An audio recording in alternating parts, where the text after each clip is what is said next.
নমস্কার বন্ধুরা, আমি অর্চনা আমার জয়ফুল চ্যানেলের আরেকটি নতুন বিশেষ পর্বে আপনাদের সকলকে সুস্বাগতম। আজকের পর্বে জানাবো যে 2025 সালে অর্থাৎ 1432 বঙ্গাব্দে বরুথিনী একাদশী কবে পড়েছে, বলবো পূর্ণাঙ্গ সময়সূচি এবং এই একাদশীর ব্রতের মাহাত্ম্য এবং এই ব্রতের তাৎপর্য কি, আর তার সাথে বলবো একাদশী পালনের মন্ত্রসমূহ এবং একাদশীর দিন কি কি খাবেন আর খাবেন না। তাই ভিডিওটি সম্পূর্ণ দেখতে থাকুন। ভালো লাগলে অবশ্যই একটি লাইক করবেন, শেয়ার করে সকলকে জানানোর সুযোগ করে দেবেন।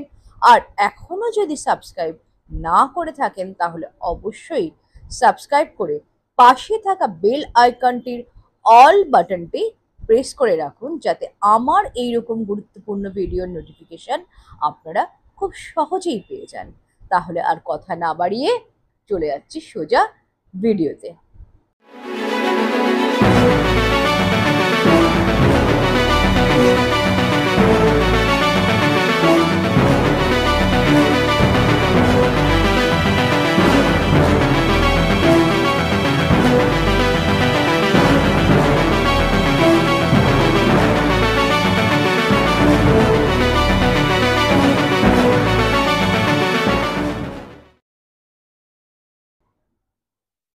প্রথমেই বলে দিই এই বছর বরুথিনী একাদশী কবে পড়েছে। বৈদিক পঞ্জিকা অনুযায়ী এবছর বৈশাখ মাসের কৃষ্ণপক্ষের একাদশী তিথি শুরু হবে 23শে এপ্রিল সন্ধে 4:43 থেকে এবং সমাপ্ত হবে 24শে এপ্রিল দুপুর 2:32। উদয়া তিথি মেনে 24শে এপ্রিল অর্থাৎ বৃহস্পতিবার পালিত হবে বরুথিনী একাদশী। যারা একাদশী ব্রত পালন করেন তারা দ্বাদশী তিথিতে ব্রতভঙ্গ বা পারণ করে থাকেন। 25শে এপ্রিল বরুথিনী একাদশীর ব্রতভঙ্গ করা হবে।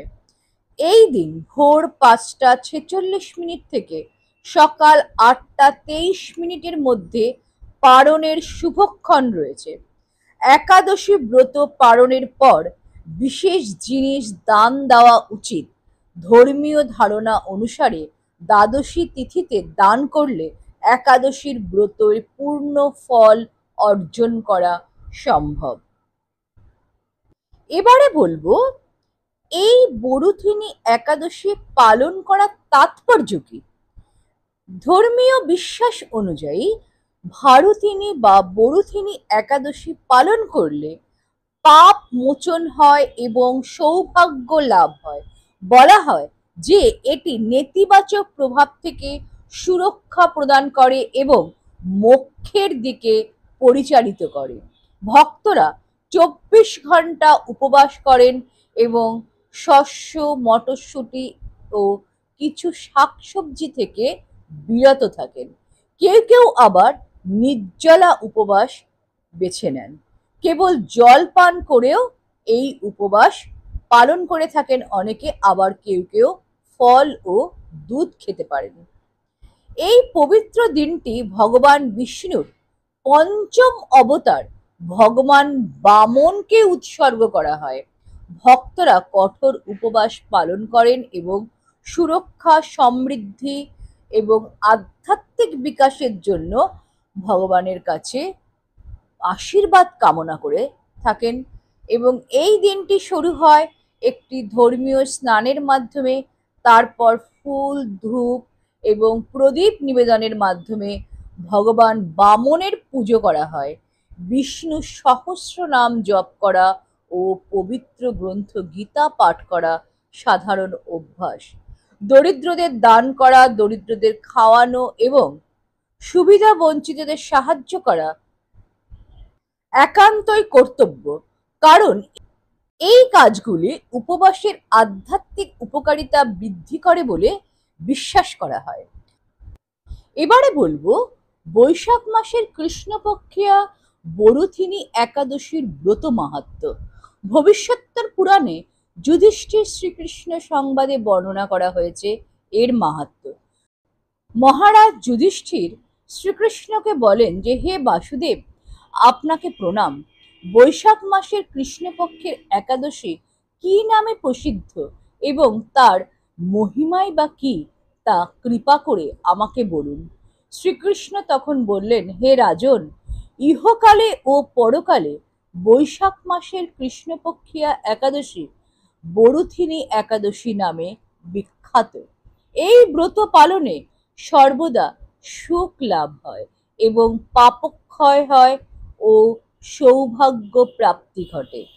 দুর্ভাগা স্ত্রীলোক এই ব্রত পালনে সর্ব সৌভাগ্য লাভ করে থাকেন এবং ভক্তি ও মুক্তি প্রদানকারী এই ব্রত সর্ব পাপ হরণ করে এবং গর্ভবাস যন্ত্রণা বিনাশ করে। এই ব্রত প্রভাবে মান্ধাতা ধুন্দামার আদি রাজারা দিব্যধাম লাভ করেছিলেন। এমনকি মহাদেব শিবও এই ব্রত পালন করেছিলেন। 10,000 বছর তপস্যার ফল কেবলমাত্র এই একটি একাদশী বরুথিনী ব্রত পালনে লাভ করা যায়। যে শ্রদ্ধাবান ব্যক্তি এই ব্রত পালন করেন তিনি ইহলোক ও পরলোকে সমস্ত প্রকার বাঞ্ছিত ফল লাভ করেন। হে নৃপশ্রেষ্ঠ, অশ্বদান অপেক্ষা গজদান শ্রেষ্ঠ, গজদান থেকে ভূমিদান, তার থেকে তিলদান, তিলদান থেকে স্বর্ণদান এবং তার অপেক্ষা অন্নদান শ্রেষ্ঠ। অন্নদানের মতো শ্রেষ্ঠ দান আর নেই। পিতৃলোক, দেবলোক ও মানুষেরা অন্নদানেই পরিতৃপ্ত হন। পণ্ডিতেরা কন্যাদানকে অন্নদানের সমান বলে মনে করেন। স্বয়ং ভগবান গোদানকে অন্নদানের সমান বলেছেন। আবার এই সমস্ত প্রকার দান থেকেও বিদ্যাদান শ্রেষ্ঠ। কিন্তু এই বরুথিনী ব্রত পালনে সেই বিদ্যাদানের সমান ফল লাভ হয়ে থাকে। পাপমতে যে সকল মানুষ কন্যার উপার্জিত অর্থে জীবন ধারণ করে, পুণ্যক্ষয়ে তাদের নরক যন্ত্রণা ভোগ করতে হয়। তাই কখনো কন্যার উপার্জিত অর্থ গ্রহণ করা উচিত নয়। যে ব্যক্তি বিভিন্ন স্বর্ণালঙ্কার সহ কন্যাদান করেন তার পুণ্যের হিসাব স্বয়ং চিত্রগুপ্ত করতে অসমর্থ হয়ে থাকেন। কিন্তু বরুথিনী ব্রত পালনকারী কন্যাদান থেকেও বেশি ফল লাভ করে থাকেন। ব্রতকারী ব্যক্তি দশমীর দিন কাঁসার পাত্রে ভোজন, মাংস, মুসুর, ছোলা, শাক, মধু, অন্নের প্রদত্ত অন্নগ্রহণ, 2 বার আহার ও মৈথুন পরিত্যাগ করবে।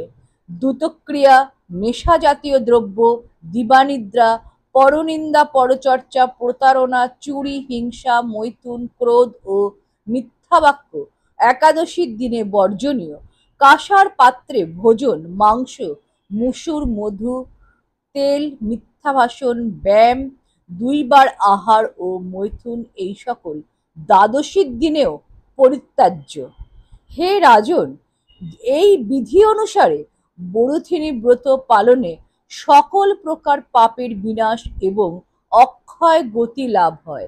যিনি হরিবাসরে রাত্রি জাগরণ করেন, ভগবান জনার্দনের পুজো করে থাকেন, তিনি সর্ব পাপ মুক্ত হয়ে পরম গতি লাভ করেন।